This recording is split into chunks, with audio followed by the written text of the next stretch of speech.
ಒಣದ್ರಾಕ್ಷಿ ಯಾರಿಗೆಲ್ಲ ಇಷ್ಟ ಇರುವುದಿಲ್ಲ ಹೇಳಿ. ಅಷ್ಟೇ ಅಲ್ಲದೆ ಒಣದ್ರಾಕ್ಷಿ ಒಂಥರ ಔಷಧಿಯ ಹಾಗೆ.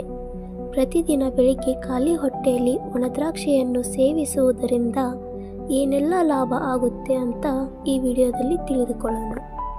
1 ತಿಂಗಳ ಕಾಲ ಖಾಲಿ ಹೊಟ್ಟೆಯಲ್ಲಿ ಪ್ರತಿದಿನ 8 ರಿಂದ 10 ನೆನೆಸಿದ ಒಣದ್ರಾಕ್ಷಿಗಳನ್ನು ಚೆನ್ನಾಗಿ ಅಗೆದು ತಿಂದರೆ ಈ ದ್ರಾಕ್ಷಿಯು ನಿಮ್ಮ ರಕ್ತವನ್ನು ಶುದ್ಧೀಕರಿಸುತ್ತದೆ. ಇದರಿಂದಾಗಿ ನಿಮ್ಮ ಚರ್ಮವು ಹೊಳೆಯಲು ಪ್ರಾರಂಭಿಸುತ್ತದೆ ಹಾಗೂ ಮುಖದ ಮೇಲಿನ ಮೊಡವೆ ಮತ್ತು ಮೊಡವೆ ಕಲೆಗಳು ಕ್ರಮೇಣವಾಗಿ ಮಾಯವಾಗುತ್ತದೆ. ಒಣದ್ರಾಕ್ಷಿ ಸೇವನೆಯಿಂದ ಚರ್ಮ ಸುಕ್ಕುಗಟ್ಟುವುದನ್ನು ತಡೆಗಟ್ಟುತ್ತದೆ. ಒಣದ್ರಾಕ್ಷಿಯು ದೇಹಕ್ಕೆ ಅಗತ್ಯವಿರುವ ಪೋಷಕಾಂಶಗಳ ಲಭ್ಯತೆಯನ್ನು ಹೆಚ್ಚಿಸುತ್ತದೆ. ಒಣದ್ರಾಕ್ಷಿಯಲ್ಲಿ ವಿಟಮಿನ್ ಎ ಅಂಶವು ಇರುವುದರಿಂದ ಕಣ್ಣಿನ ರಕ್ಷಣೆಯನ್ನು ಮಾಡುತ್ತದೆ. ಒಣದ್ರಾಕ್ಷಿಯನ್ನು ನಿಯಮಿತವಾಗಿ ಸೇವಿಸುವುದರಿಂದ ಮಧುಮೇಹವನ್ನು ನಿಯಂತ್ರಿಸಬಹುದು.